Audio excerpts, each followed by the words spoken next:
بسم اللہ الرحمن الرحیم۔ السلام علیکم ناظرین کرام، ہم سب دعا تو کرتے ہیں مگر اکثر ہمارے دل میں ایک سوال ہوتا ہے کہ ہماری دعا قبول کیوں نہیں ہوتی؟ کیا اللہ ہم سے ناراض ہے یا ہماری دعا کرنے کا طریقہ درست نہیں؟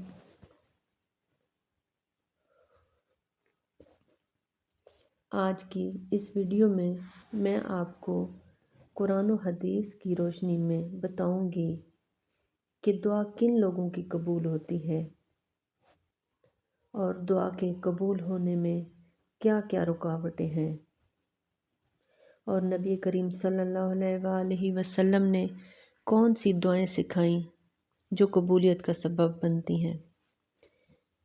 میری آپ سے ریکویسٹ ہے کہ آپ ویڈیو کو آخر تک ضرور دیکھیں اور ان اسباب کو دور کرنے کی کوشش کریں جو نبی کریم صلی اللہ علیہ وآلہ وسلم نے ہمیں بتائے۔ ناظرین، رسول اللہ صلی اللہ علیہ وآلہ وسلم نے فرمایا، الدعاء هو العبادت، یعنی دعا ہی عبادت ہے۔ یہ سنن ترمذی کی روایت ہے اور اس کا ترجمہ ہے کہ دعا کوئی یعنی کہ اس کا دعا کوئی عام عمل نہیں ہے، اسے ہم چھوڑ دیں عام عمل سمجھ کے۔ یہ بندے کا اللہ سے براہ راست تعلق ہوتا ہے۔ سورہ غافر کی آیت نمبر 60 میں ارشاد فرماتا ہے، اور مجھ سے دعا کرو میں قبول کروں گا۔ اللہ نے قبولیت کا وعدہ کیا ہے، مگر اس کی قبولیت کے کچھ اصول ہیں۔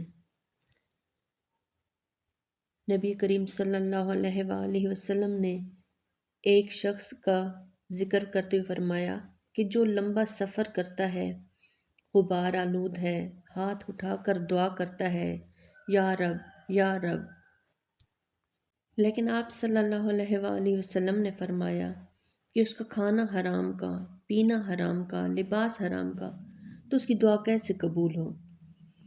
یہ حدیث ہمیں سکھاتی ہے کہ حرام رزق دعا کی قبولیت میں سب سے بڑی رکاوٹ ہے۔ تو نبی کریم صلی اللہ علیہ وآلہ وسلم نے ہمیں دعا کے جو آداب سکھائے ہیں، نبی کریم صلی اللہ علیہ وآلہ وسلم نے فرمایا کہ جب تم دعا کرو تو پہلے اللہ کی حمد و ثنا کرو، پھر نبی کریم صلی اللہ علیہ وآلہ وسلم پر درود پاک بھیجو اور دل سے عاجزی کے ساتھ دعا کرو، اور یہ بھی یقین رکھو کہ انشاءاللہ اللہ رب العزت میری دعا کو ضرور قبول فرمائے گا۔ نبی کریم صلی اللہ علیہ وآلہ وسلم نے ساتھ میں یہ بھی فرمایا کہ بندے کی دعا قبول ہوتی رہتی ہے جب تک وہ یہ نہ کہے میں نے دعا کی مگر قبول نہیں ہوئی۔ اب میں آپ کو قبولیت دعا کے لیے نبی پاک صلی اللہ علیہ وآلہ وسلم کی ایک مستند دعا بتاتی ہوں، جو قرآن پاک کی سورہ آل عمران کی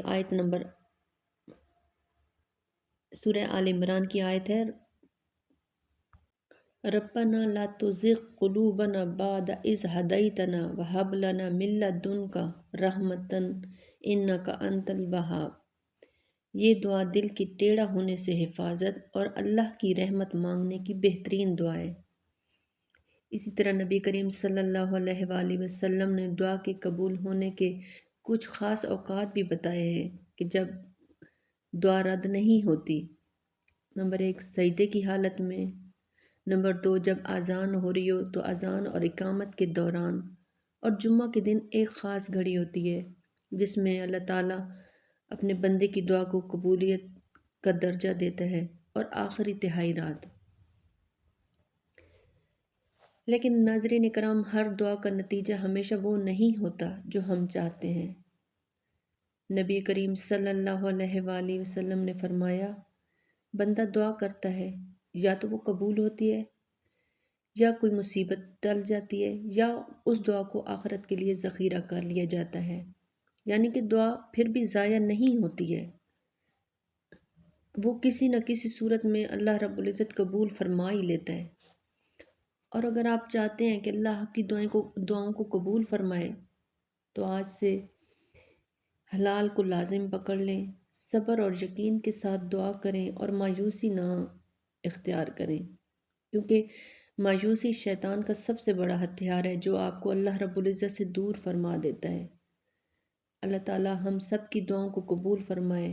اور اگر آپ نے یہ ویڈیو آخر تک دیکھی ہے تو کمنٹ میں آمین ضرور لکھیں، اور کسی ایسے شخص تک ضرور شیئر کریں جو دعا کی قبولیت کے انتظار میں ہے۔